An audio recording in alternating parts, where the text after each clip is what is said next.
Bueno, el teorema 15 es un teorema importantísimo para la ejercitación y para lo que sigue a continuación. Dice que las operaciones elementales entre filas de una matriz no cambian el espacio fila, ¿sí? O el espacio renglón. Fíjense que yo lo estoy nombrando R por renglón, pero le digo fila yo, por eso por ahí lo confundo un poquito. Yo tengo una matriz A, ¿sí? Tengo una matriz A y le aplico operaciones fundamentales entre filas. Esto es las operaciones de Gauss, ¿sí? De fila 1 por fila 2, fila 1 más fila 2, digo 2 por fila 1 menos fila 3, etc. Todos ese tipo de operaciones entre filas, lo que me dice es que no modifica el espacio fila. Entonces yo tengo una matriz, por poner el caso, la triangulo, y si la triangulo mediante operaciones fundamentales entre filas y columnas, la matriz resultante, que acá denomina B, tiene el mismo espacio fila que la original.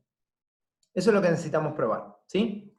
La hipótesis es que yo tengo una matriz de M por N y tengo una matriz B que se obtiene mediante una operación, me dice este teorema, pero si funciona para 1 por inducción completa, funciona para N.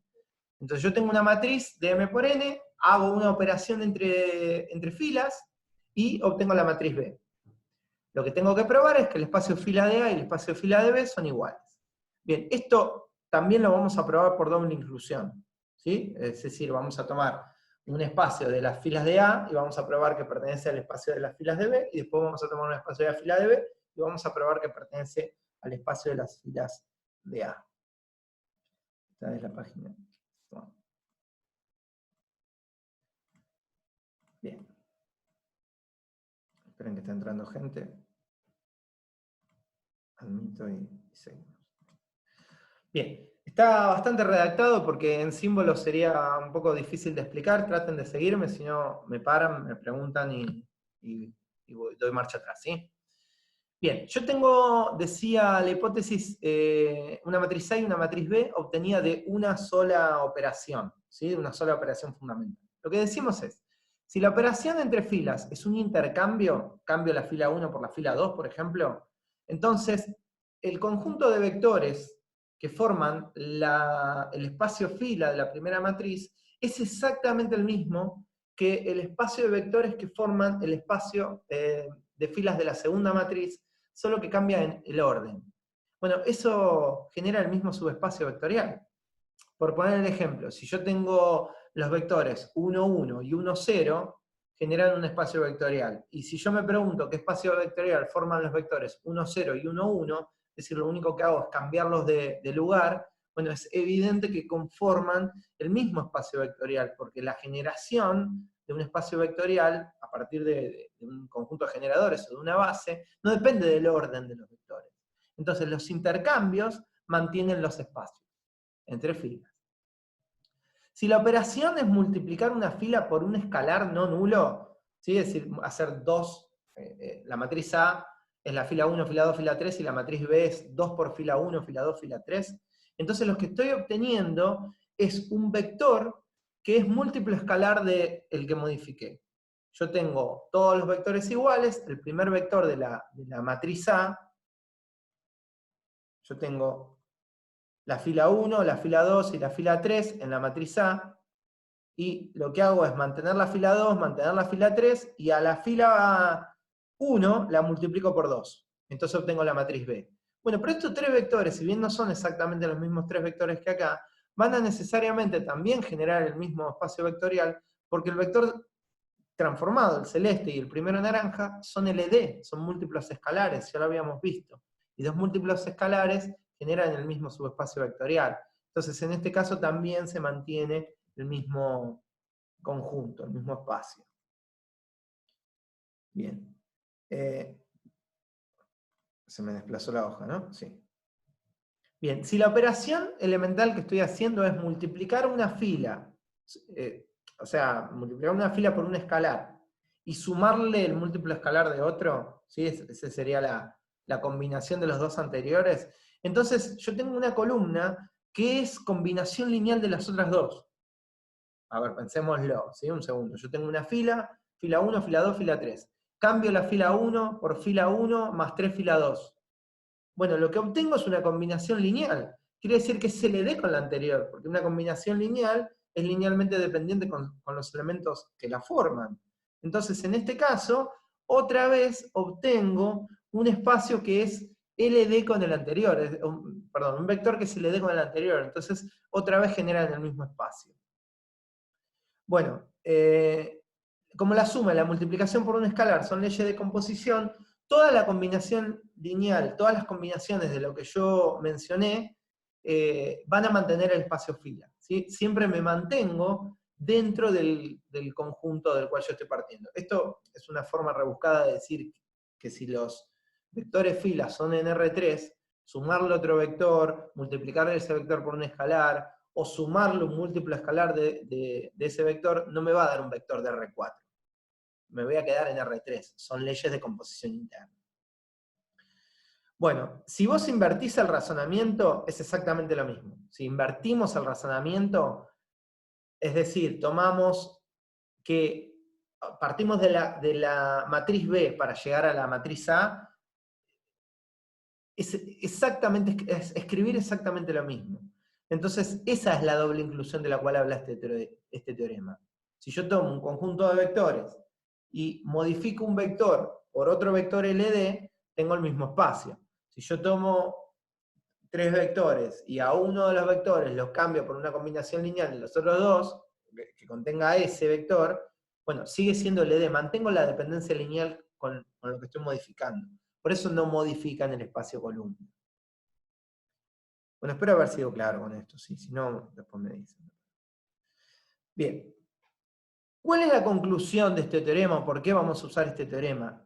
Que si yo tengo dos matrices que son equivalentes por filas, es decir, dos matrices se dicen equivalentes si una se obtiene a partir de operaciones elementales de la otra, entonces el conjunto de los vectores columnas mantienen la independencia lineal. Lo anterior me dice que dos matrices equivalentes mantienen el espacio fila.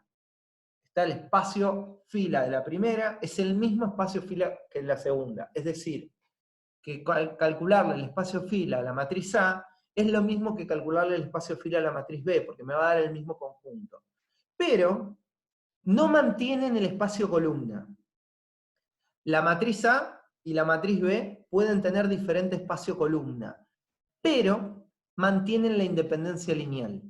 ¿Sí? El conjunto de vectores de la matriz A, si tiene el primer vector con el segundo vector LI, la matriz B, si bien son vectores diferentes, también tiene los mismos vectores LI. Lo voy a escribir esto porque me parece que no estoy siendo claro.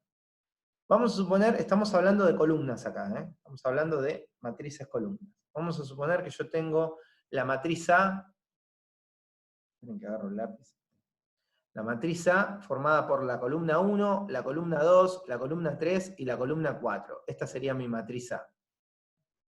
Y hice operaciones entre filas y columnas y obtuve la matriz B.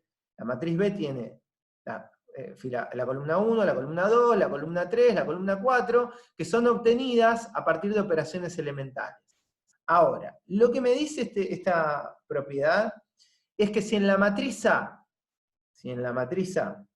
esta fila y esta fila eran LI, en la matriz B, esta fila y esta fila son también LI. Esto es lo que me dice este teorema, ¿está? No que sean el mismo espacio, sino que mantiene la independencia lineal de las columnas. Es lo mismo decir que si la que no marqué son LD, las de abajo son LD. Eso está claro, ¿no? O sea, lo podemos definir por independencia o por dependencia lineal. Eso es lo que habla la propiedad que dice propiedad importante. Bueno, otra propiedad importante es si la matriz B es escalonada por filas de B, es decir, está triangulada. Entonces los vectores con un 1 en la diagonal principal, eso es lo que nosotros llamábamos pivotes, nosotros triangulamos la matriz y todos los elementos de la diagonal principal que sean 1 se llaman pivotes, bien, forman una base del espacio fila de B. Y los vectores columna forman una base del espacio columna de B. Ojo porque está hablando de la matriz B, no de la matriz A. Yo tomo la matriz A, la triangulo, obtengo la matriz B. Me quedan pivotes. Supongamos que me queda un pivote acá y otro pivote acá. Bueno, la fila que contiene este pivote y la fila que contiene este pivote son base del espacio fila de B. Y la columna que contiene este pivote y la columna que contiene el segundo pivote son base del espacio columna de B. Ojo, de B, no de A. Como los espacios entre filas se mantienen, los vectores que contengan los pivotes en tanto a filas van a coincidir con el espacio fila de la matriz A, pero los pivotes pensados como columnas no mantienen la base, o sea, la base que obtenga de la matriz B no va a ser la misma base que la de la matriz A. Bueno, a ver, vamos a ver si podemos hacer un ejemplo de esto. Bueno, tenemos la matriz A con columnas evidentemente independientes, triangulamos, operamos entre las filas para obtener la matriz B. La matriz A y la matriz B son equivalentes porque a partir de la matriz A obtengo la matriz B haciendo operaciones elementales. ¿Cuántos pivotes me quedaron en la matriz B? Uno solo, ese es el único pivote. Quiere decir que el espacio fila de B, el espacio fila de B, está generado por un único vector. El vector 1, 2, 3. Pero el espacio fila de B, por el teorema que vimos, coincide con el espacio fila de A. Entonces, calcular el espacio fila o el espacio renglón de B y calcular el espacio renglón de A es lo mismo. Entonces, cuando a mí me pidan calcular el espacio fila, bueno, lo más conveniente es ver cuántos pivotes tiene. Y los vectores que contengan pivotes pensados como fila van a ser generadores del espacio fila. Ahora, ¿cuál es el espacio columna de B? Fíjense que el espacio columna, estos tres vectores pensados como columnas, al tener un solo pivot, evidentemente son LD. El vector 2, 0, 0 y 3, 0, 0 son múltiplos escalares del 1, 0, 0. Pensado en términos prácticos, el pivote está ahí. Este es el pivote. Entonces pienso esto como columna. Esto está generado por el vector, generado por el vector. Lo escribo, esto quizás es más sencillo si ustedes lo escriben como columna, ¿no? Pero yo lo voy a escribir a lo largo como vector. 1, 0, 0. Está generado por el vector 1, 0, 0. ¿Sí? Contiene el pivot, acá tenemos espacio fila, espacio columna. Ahora, si yo necesito el espacio columna de A, el espacio columna de A no está generado por el vector 1, 0, 0.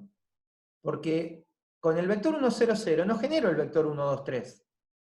Pero sí sé que a partir de que B tiene a la primera fila sola como vector LI, la primera columna sola como vector LI, la columna que contiene el pivot es la columna LI, es decir, la columna 2 y la columna 3 son linealmente dependientes con la primera.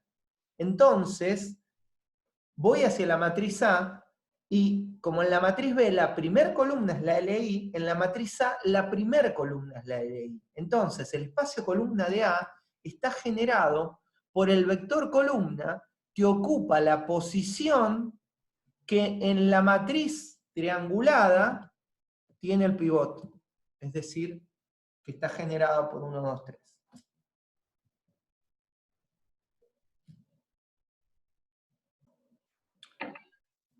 Bueno, sí, hay un micrófono que se habilitó. ¿Hay una pregunta?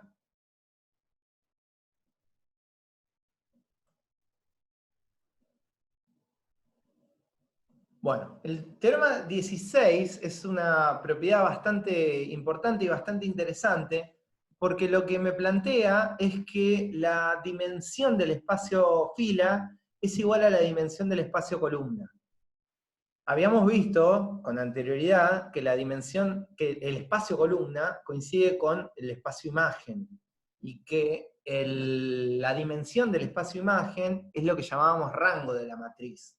Entonces, fíjense que calcular el rango de la matriz es lo mismo que calcular la dimensión del espacio imagen, que a su vez es lo mismo que calcular la dimensión del espacio columna, y que en definitiva es lo mismo que calcular la dimensión del espacio de las filas, por este teorema. La dimensión de las filas coincide con las dimensiones de la columna. Esto es sencillo de demostrar si nosotros tenemos en cuenta que la dimensión del espacio columna y la dimensión del espacio fila viene dado por la cantidad de pivotes que tiene la matriz triangulada. Entonces, si lo pensamos desde ahí, es bastante sencillo. Pero vamos a ver cómo está hecha la demostración formal. Por hipótesis, yo tengo una matriz A de M por N, una matriz B de M por N, ¿sí? Tal que la matriz B es la forma escalonada de la matriz A. Es decir, que tomé la matriz A, la triangulé y obtuve la matriz B.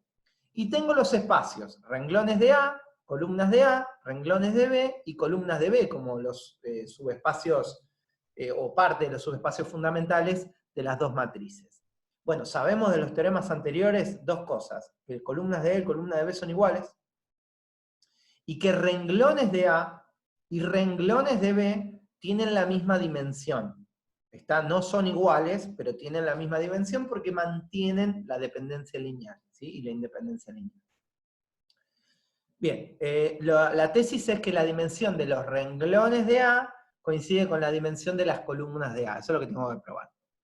Bien, demostración. Por las propiedades mencionadas con anterioridad, bueno, lo que le dije recién, ¿sí? La dimensión de los renglones de A y de los renglones de B coinciden, y columna D y columna de B coinciden. Por la propiedad que mantiene la dependencia lineal, y el de abajo porque son los mismos subespacios vectoriales. Si nosotros tenemos en cuenta que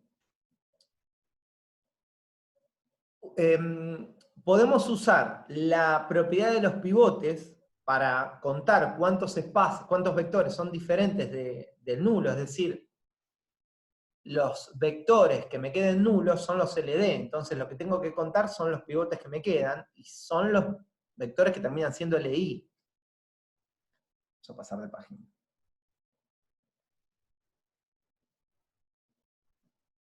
Ahí está. Ay, a ver, no sé si reanudé la grabación. Sí, está grabando. Bien, entonces, nosotros vamos a ver, voy a escribir, vamos a considerar que la matriz B es la matriz que está triangulada, ¿sí? Esta es mi matriz B, entonces yo tengo, por ejemplo, un 1 acá, después son todos ceros, tengo todos ceros, a ver, vamos a hacer así, 0, 0, 0, esta tiene todos ceros, esta tiene 0, 1, 1, 0, 0, y esta tiene todos ceros, ¿está bien? Tengo una matriz de 4 por 4 que tiene dos pivotes. Esta es la matriz B, la matriz que ya está triangulada. Bien, entonces, lo que me dice las propiedades anteriores es que la dimensión de B, del espacio filas de B, viene dado por la cantidad de pivotes. Entonces, como tiene dos pivotes, tendría dimensión 2. Bueno, pero si tiene dos pivotes para las filas, tiene dos pivotes para las columnas. Entonces, si el espacio filas tiene dimensión 2 porque encontré dos pivotes, eso quiere decir que el espacio columnas también va a tener dimensión 2, porque también va a tener dos pivotes. Entonces, para la matriz B, la dimensión de las filas y la dimensión de las columnas, como las dos dependen de los pivotes, es la misma. Ahora, ¿qué pasa? La dimensión de la columna de B es igual a la dimensión de la columna de A por la propiedad. Esta dimensión y esta dimensión son iguales porque son el mismo espacio vectorial. Y esta dimensión también son iguales por la dimensión, no son el mismo espacio vectorial, pero son iguales. Quiere decir que la propiedad de decir que los pivotes de la matriz determinan la cantidad de vectores LI, ya estoy. La propiedad que me permite a mí decir que la cantidad de pivotes determina los vectores linealmente independientes, tanto para la fila como para la columna, me hace que esta demostración sea básicamente trivial, ¿sí? Bueno, 11 chat, a ver qué pasó. No se ve. Ah, es que no se ve la pantalla. Bueno. Vamos. Que me quedé compartiendo el GeoGebra, el Mathtype, ¿no? ¿Ahora?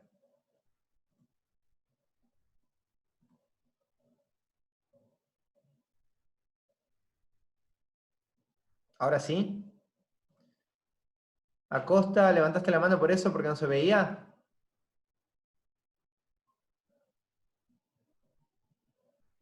Bueno, lo que estaba diciendo, lo vuelvo a explicar, ¿sí? A ver, ahí, sí, todos dicen que sí, bueno, perfecto.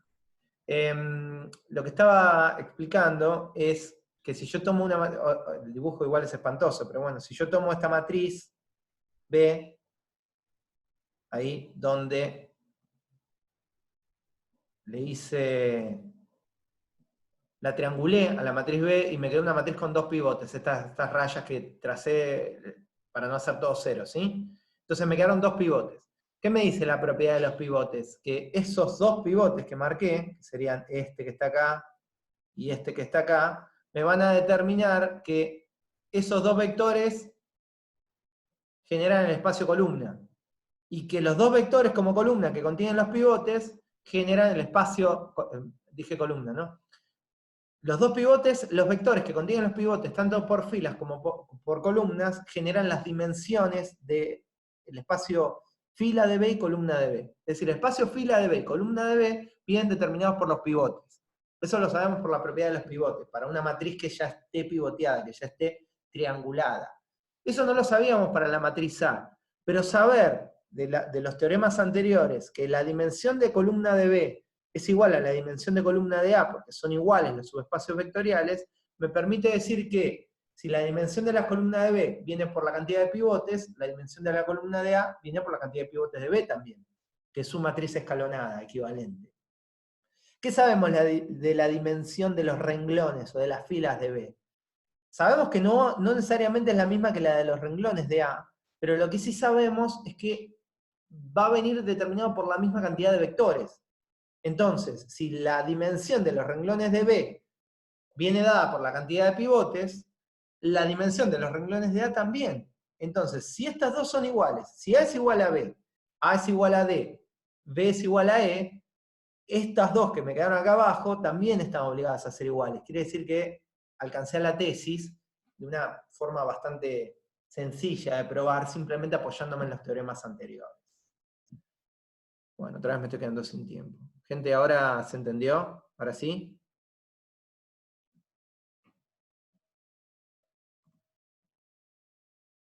Bueno, si no, los invito a que lo relean y la clase que viene me preguntan y si es necesario lo vuelvo a explicar, no tengo inconveniente. Bueno, una serie de propiedades que no vamos a probar, pero que son consecuencia de lo que está arriba y son bastante sencillas. Si A es equivalente por filas a B, entonces el espacio, acá está mal esto, ¿eh? Los renglones de A igual a los renglones de B, no, la dimensión. Acá falta poner dimensión. La dimensión de los renglones de A y la dimensión de los renglones de B son iguales, ¿sí? El rango de A es igual al rango de B, y la nulidad de A y la nulidad de B también son iguales. Ya no hablamos tanto de nulidad, no les di un ejemplo, ahora lo vamos a hacer. Pero ojo acá, donde dice renglón de A, renglón de B, no, es dimensión de los renglones de A y dimensión de los renglones de B. La primera parte y la segunda parte es consecuencia de lo de arriba, y las nulidades las vamos a ver por algo que se llama el teorema de las dimensiones. Bien, propiedad 2, el rango de una matriz es igual al número de pivotes en su forma escalonada. Es básicamente también un corolario de lo anterior. En toda matriz de M por N se verifica que el rango de A más la nulidad de A es N. Esto que está acá marcado, después lo vamos a ver como carácter de teorema en transformaciones lineales. Esto es lo que se conoce como teorema de las dimensiones. Esto es muy sencillo en una matriz cuadrada. Si yo estoy trabajando en un espacio vectorial de dimensión 8, entonces el rango de la matriz más la nulidad me tiene que dar 8. Bien, si A es una matriz de M por N, invertible, me dice acá, ¿sí? Recuerden que hay matrices que no son cuadradas, que tienen inversa. Sí, solamente si el rango coincide con N. Esto que está acá es consecuencia de lo que está arriba. Uno de los teoremas que habíamos probado es que una matriz es invertible si solamente si su nulidad es 0. Entonces, en función de lo que está acá pintado en verde, si la nulidad es 0, el rango de A es N, que es lo que está planteado abajo como propiedad. Todas estas propiedades los van a ayudar, créanme, los van a ayudar a resolver los ejercicios.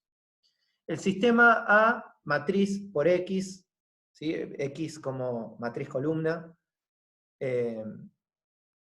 es igual a B, B como también matriz columna, admite solución si solamente si B pertenece al espacio columna de A, es decir, que la matriz aumentada AB tiene el mismo rango que A. Esto es el teorema de Roger-Frobenius. O al menos una aplicación cortita, ¿no? Bien, esto ya lo sabíamos también en función del teorema anterior, pero bueno, sirve poner todas estas propiedades juntas. Bien. Bueno. Sea teorema 17, sea una matriz de M por N, entonces el número de columnas de A, que es N, ¿sí? Teorema 17, es igual a la suma del rango y la nulidad. Este teorema 17 que está acá, voy a cambiar de color, este teorema 17 que está acá, es esto, chicos. Esa es la propiedad 3. ¿Está? Ven que es lo mismo planteado, ¿no? Está como tesis acá. Así que es exactamente esa propiedad. A ver, me estoy quedando sin tiempo de vuelta, ¿no? Sí. Igual, ¿qué hora es? ¿Tenemos tiempo de clase todavía?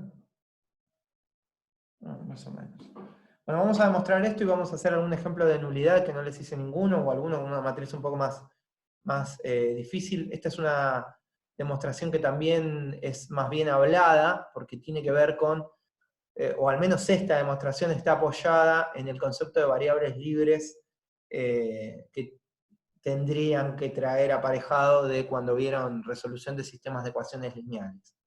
Lo que vamos a hacer es tomar una matriz A y plantear el sistema homogéneo. A es una matriz de M por N, quiere decir que tiene M filas y N columnas, y consecuentemente tiene que tener N variables, que se pueden separar las variables en principales y libres. ¿Cuál era el concepto de variables principales y variables libres? Las variables libres eran aquellas variables que, digamos, quedaban en función de aquellas variables que no podíamos resolver con valores determinados. ¿Lo dije bien? ¿Lo expliqué bien? ¿Se acuerdan de esta idea? Nosotros escalonamos la matriz, planteamos todas las ecuaciones y despejamos unas variables en función de otras. Y hay las variables que quedan, digamos, en función de que no quedan en función de otras variables, son aquellas variables que son libres. Entonces, ¿de qué depende eso? Bueno, eso depende en definitiva de la matriz escalonada de A. Una vez que yo escalone la matriz, la cantidad de variables principales van a ser aquellas que provengan de la cantidad de pivotes que tenga la matriz. ¿Sí? ¿Saben? Eso, digamos, si esto no lo recuerdan, a medida que se sientan a hacer los ejercicios donde calculamos la nulidad que hay que resolver estos sistemas, van a ver que en definitiva es eso, ¿sí? Es ver cuántos pivotes tiene y despejar los pivotes. Bueno, una matriz entonces coincide la cantidad de variables principales con los pivotes. Y las variables principales más las variables libres me tiene que dar como resultado el total de variables. Las variables o son principales o son libres. Y como la cantidad de variables principales coincide con los pivotes y los pivotes coinciden con el rango más las variables libres me tiene que dar n. Por otro lado, la nulidad del espacio nulo viene dado por la cantidad de variables libres que tiene el sistema homogéneo, que son aquellas que no se pueden resolver. Entonces, me basta sustituir las variables libres por la nulidad. Y ahí alcanzo la demostración de este teorema. Insisto, es una demostración que parece pava, o sea, en realidad lo es bastante sencilla, si tenemos en la cabeza este concepto, si recordamos estos conceptos de variables libres y variables principales. Bueno, a ver, hasta acá voy a ir, pauso.